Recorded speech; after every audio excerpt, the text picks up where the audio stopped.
En esta tercera entrega del libro de Daniel veremos un poco la parte lingüística.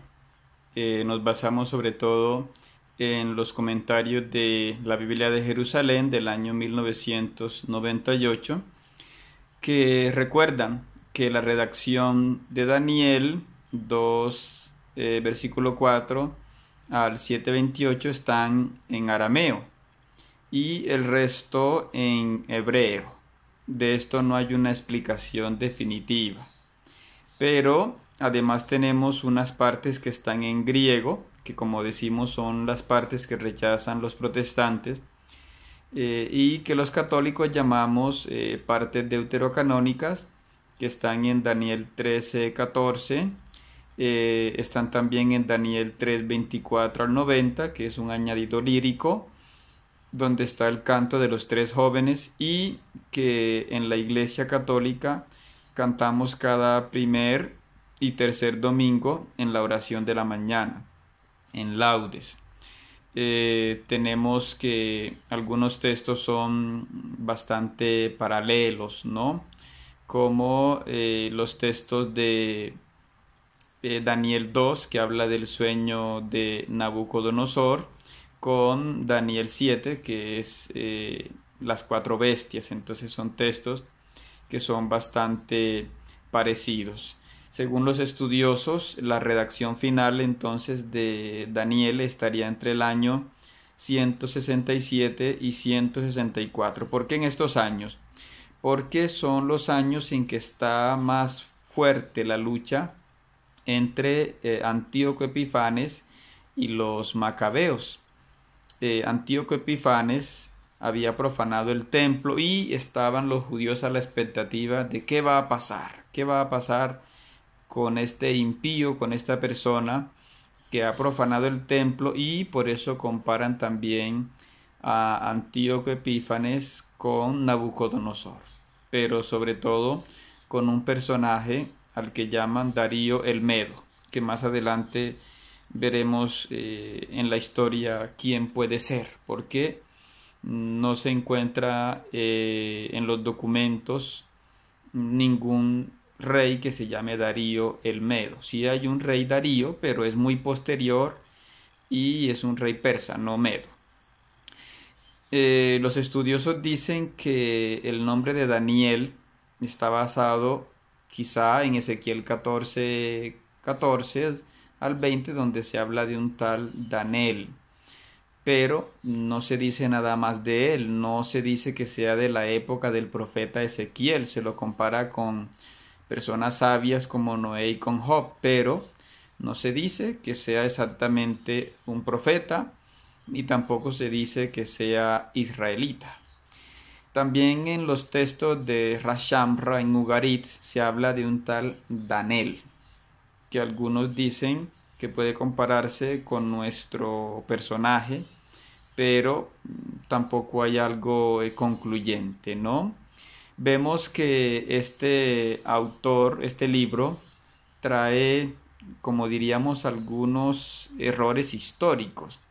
En esto se parece también a un libro casi de su tiempo, que es el libro de Judith, que hace unas imprecisiones históricas y geográficas, aunque en Daniel no hay tantos errores geográficos, ¿no? Daniel, como decíamos, trae también reinterpretación del pasado. Eso los judíos lo llaman Haggadah. Esto no es solamente Daniel quien lo hace, este libro, también lo hace el libro de las crónicas. Ellos no consideraban que estaban tergiversando el pasado. Por ejemplo, cuando ponen a Daniel hablando con Nabucodonosor, históricamente esto no pasó. Pero ellos comparan a Nabucodonosor con Antíoco Epifanes y reflejan allí los valores del pueblo de Dios contra los valores de un imperio. Esta actitud también la tienen otros autores en obras que llamamos apócrifos, como los Jubileos o el Génesis apócrifo, pero también en Flavio Josefo, en Filón de Alejandría, porque a ellos les interesa más la doctrina que lo histórico. Recordemos que esa preocupación por lo que llamamos histórico nos viene más desde la época de la Ilustración, pero a esta época no le podemos pedir eso. Por ejemplo, en nuestro libro de Daniel dicen que Baltasar es hijo de Nabucodonosor, aunque puede ser hijo en sentido amplio, pero este tal Baltasar, que en la historia no fue tan importante, es hijo de un rey Nabonido o Nabónides, y este tal Baltasar, al que le aparecen las letras escritas en la pared, pues en realidad nunca llevó el título de rey. Este personaje que aparece en Daniel como Darío el Medo y que lo presentan pues como el conquistador de Babilonia, no se conoce en la historia. Algunos lo identifican con el general persa Gobrias o Gaubaruba, que significa devorador de vacas. Es curioso este nombre. Este fue un general, un sátrapa de Ciro, que gobernaba la región de Gutium, es decir, lo que es actualmente la frontera entre Irak e Irán, y que según la crónica de Nabonido, fue el que primero entró a Babilonia, arrestó a Nabonido. No lo mataron, como dice el texto de Daniel, sino que lo arrestaron. Y a Daniel también lo ponen sirviendo, por ejemplo, a dos imperios, lo cual supone pues que vivió muchos años, ¿no? Porque si sirvió a Nabucodonosor desde los 14 o 15 años, Nabucodonosor reinó pues 43 años, y después vinieron otros gobernantes menos importantes, pero a Daniel también se lo pone hasta el servicio de Ciro II, que reinó entre el 559 y el 530 a.C., y en fin, lo ponen sirviendo a estos gobernantes durante un periodo muy prolongado. Esto no es extraño porque también pasó, como se ve en algunas cartas del mundo babilonio, entre funcionarios, sobre todo los que trabajaban en la cocina, sirviendo a un rey, después servían a otro e incluso a un nuevo gobierno distinto al babilonio, como fue el de los persas. Eh, Otro hecho que hace poner como un texto tardío el libro de Daniel es que hay 15 palabras persas en este texto, es decir, el texto se ubica como si estuviese en una época de Babilonia, pero trae palabras persas, por ejemplo, Padva, que es el nombre de una comida exquisita que está en Daniel 1:5. Hay un personaje que se llama Arioc, que se pone al servicio de Nabucodonosor, pero tiene un nombre persa, está en Daniel 2:14. Cuando se habla en Daniel 2:18 de la palabra misterio, pues la palabra que se usa es ras, que es una palabra persa. Bueno, en fin. También cuando se habla de la orquesta de Nabucodonosor, son nombres griegos para, se supone que es un grupo musical o unos instrumentos que son babilonios y no griegos. Entonces, estos son rasgos lingüísticos que muestran que Daniel es una obra más o menos de esta época, no de la época de Babilonia. John Collins, que escribió un comentario al libro de Daniel en el diccionario de Anchor Bible en el año 1992, nos dice: la teología seria se aparta del interés fundamentalista, ¿no? De asustar, de usar el libro de Daniel para meter miedo, con los temas de la gran tribulación final, del anticristo, del rapto de la iglesia, del milenio, en fin, porque más que datos cronológicos, lo que trae Daniel son unas críticas a las instituciones humanas. Hay autores que entonces también dicen que por qué en Daniel solamente aparecen personajes masculinos, que aparecen pocas familias. La respuesta es que estos que hablan así no han visto la historia de Susana, porque allí sí se presenta una familia, en fin, sí se presenta el respeto, ¿no? El libro de Daniel también insiste más en la justicia y en la solidaridad con los débiles que de pronto en matar infieles o matar enemigos, que es un poco la temática del libro de los Macabeos, ¿no? Alguien dirá, pero están diciendo que el libro de Daniel entonces es algo de ficción.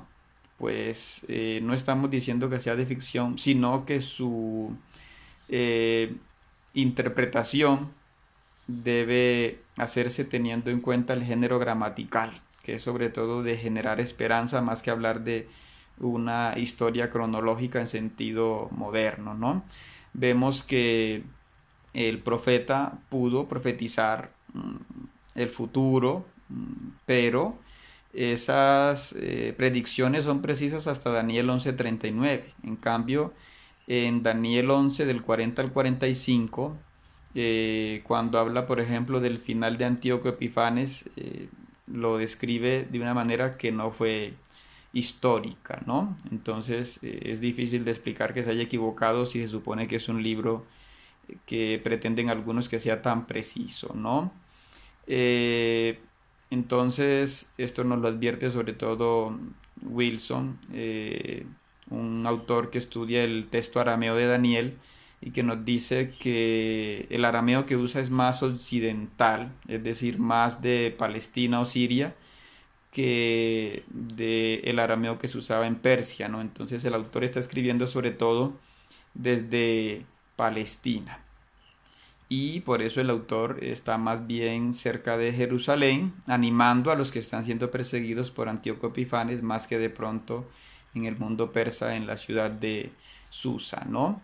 Entonces, como decíamos, la muerte de Antíoco es descrita de modo ambiguo, lo cual supone que entonces este libro se escribió antes de que muriera Antíoco Epifanes y sin embargo no cae en divagaciones ultranacionalistas, en fin.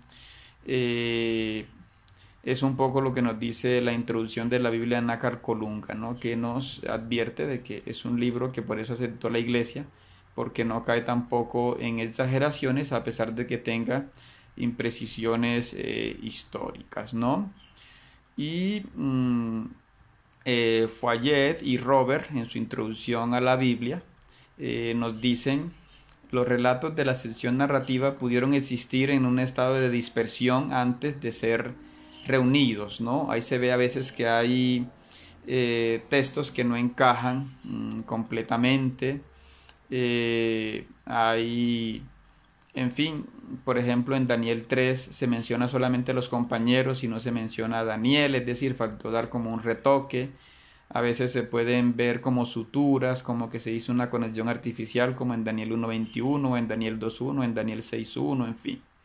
Eh, a veces se pasa de tercera persona a primera persona en Daniel 7:1 y Daniel 7:28, en fin. Eh, Hay un detalle que nunca se ha podido explicar, como decíamos, que es el trilingüismo, ¿sí?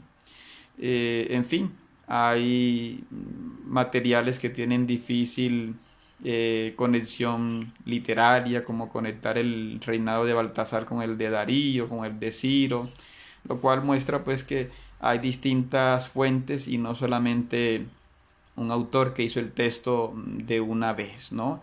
Entonces eso nos invita pues a revisar lo que decimos sobre el libro de Daniel.